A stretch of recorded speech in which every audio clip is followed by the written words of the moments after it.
soon we passed the oud around to the crowd. Everybody plays the oud pretty much. Everyone's got one at home. Other people take their turns singing. People are rushing up to us saying, we need to see more people like you.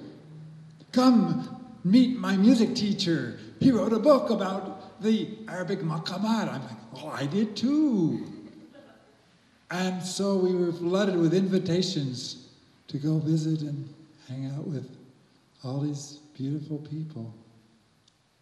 And the street vendors were offering us little shish kebabs, and of course, the endless offerings of little cups of tea that one always receives in these parts of the world. This gentleman came up, he said, he'd heard us sing. He trusted us. He said, I want you to take a message to Bush. Tell Bush to fix what he broke and go home.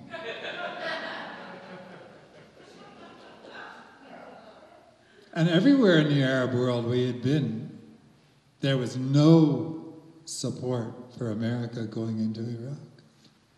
Nobody thought it was a good idea, but this guy in the gray hair said, you know, but it is good that Americans came and got rid of Saddam. That is a good thing. And we wandered down near where that pedestal is. You can see where that statue of Saddam Hussein had just been pulled off its pedestal by the tanks. And we felt completely safe wandering through the streets of Baghdad, and we were feeling sorry for the other people who had come who felt, because of the war and their mission, that they had to think of the Iraqi people as an enemy. And there this gentleman in the yellow shirt was driving by, and as if, oh, he says, and he pulls over and he stops, and we sing some more songs.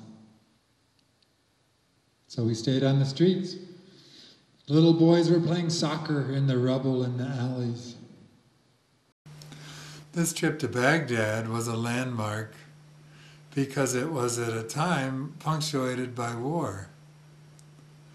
But our real interest is in showing you the Arab world, which is, of course, much bigger than either Baghdad or Iraq. So let's go take a deeper look at Jordan. This is in Jordan. This is on the coast of the Red Sea in the town of Aqaba. Again, we're walking along and someone points to the oud and says, do you play that? And we say yes, and then they say, well, play. So this is like after we have met these guys for like 15 minutes. We're having this party. They bring out all the chairs and this is on the beach, and the tea, and they serve us. No homophobia. Yeah, you'll see a lot of men, walking down the street holding hands, and you'll see them sitting on each other's laps and talking, Men are very affectionate with each other in public, and women are very affectionate with each other in public. But the cross-gender affection is considered a little too hot for public display. One thing about the Arab world is only the rich people drink alcohol, and it's only served in restaurants and hotels around tourist attractions. So you can be on the streets day or night in these big Arab world cities, and you never run into drunks. And so if you're playing music with crowds of people, it's always very, very polite.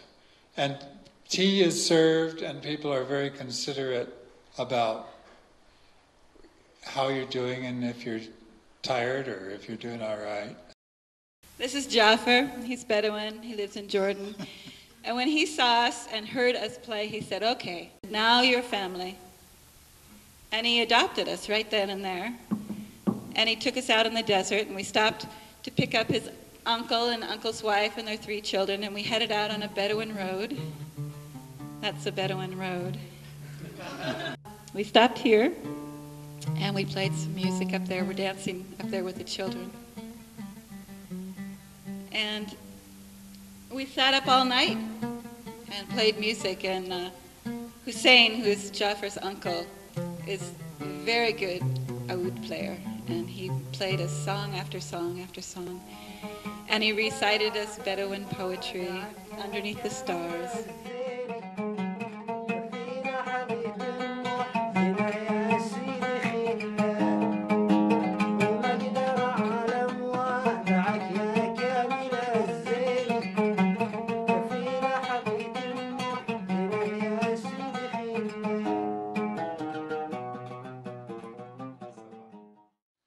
Look at his eyes for a minute.